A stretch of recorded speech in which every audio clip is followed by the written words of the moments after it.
Now, do you remember how old you were when you were first sent to the labor camp? And did they send you there with an amount of time that you had to spend, or was it based on if they thought that you had been re-educated? How did you get out of that situation? Yeah, when they decide you to send you to a labor camp, yeah, they give you a so-called sentence, but the labor camp system is totally administrative one. So you don't have, there's no trial, no legal system to get through with. So a party member or that is actually a government or administrative decision from the so-called labor camp committee that is usually under the political and legal committee of the Chinese Communist Party. And especially after the crackdown of Falun Gong, they set up a special office called the 610 office, which is specialized in persecute Falun Gong. So they gave me a so-called sentence which says you are to be there for 1 year. But in reality, it all depends on whether you submit to them or not, whether you choose to be transformed or reformed or not. If you refuse to write up, they call, sometimes they say 3 statements, sometimes they say 5 statements. Anyway, if you don't transform as they expected they will just write up another one for you. So you are going to be held there unlimited time. But if you transformed and do a good job for them, if you help them transform others, you can be released ahead of time. So it all depends again on your thought. If you think together with the CCP, everything will be fine. If you don't, if you refuse to accept their brainwashing, you can be held there indefinitely. Okay, so then how do they judge if someone's thoughts are in line with them or not?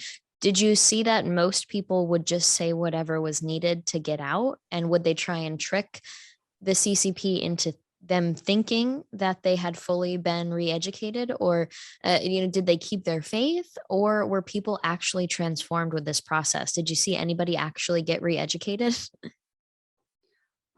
There are so many different kind of situations. Okay. I think what pains my heart is the CCP actually take advantage of Falun Gong people's or Falun Gong practitioners' principles because Falun Gong promotes truthfulness, compassion, and forbearance. So if you are really a serious Falun Gong practitioner, you are not actually supposed to take a little single line. That's how they manage to tell whether you are a Falun Gong practitioner or not. They just stop you on the street and ask you, are you a Falun Gong practitioner? If you say no, they believe you are really not a Falun Gong practitioner because Falun Gong practitioner will not tell a lie. If you are telling a lie, you are not. So if they say this, you say yes, they just arrest you. So Wow. when I Well, that remember, makes it easy for them. and sometimes they want to stop, Falun Gong practitioners in other provinces from going to Beijing to appeal for Falun Gong. How can they tell who is Falun Gong, who is not? They just stop anybody. They just maybe sometimes they put on a portrait of the Falun Gong practitioners of Falun Gong's founder, Mr. Li Hongzhi, his name. They put a portrait on the ground, so anyone who wants to get on a train or a bus, you need to trample on his portrait to get on the bus. If you refuse, you must be a Falun Gong practitioner. So they arrest you. Even if you are already on the train, they ask you to say nasty words, to say bad words. They know Falun Gong practitioners have principles. They don't smoke, they don't drink, they don't say nasty things against others. So they ask you to say very, very bad language. If you refuse, you are probably a Falun Gong practitioner. So when I was, I think, in the prison for the second time, some other non-Falun Gong practitioners, they just couldn't understand. They said, "Why you guys are so stupid? Why don't you say you are not a Falun Gong practitioner? Then you won't ended up here." And how can I explain to them? Because we believe in compassion and forbearance, we can't tell a lie. If we tell a lie, we've already been transformed. So that's the logic. So that's how hard it was. So how can they tell you whether you are transformed or not? In the labor camp, they have, like I said, either sometimes 3 steps, sometimes 5 steps. Step 1, you need to write up a guarantee to say, I guarantee I will give up Falun Gong. Next, you need to write a long essay to criticize Falun Gong and to tell others why you decided to give it up, why it is an evil cult, and how your thought changes and what you intend to do after you are transformed. And then you need to turn in all your Falun Gong books to the police. And finally, that's the most difficult one. You need to help the police. Sometimes to help the police to torture other Falun Gong practitioners, to reform them, to prove to the police that you have really, really been transformed.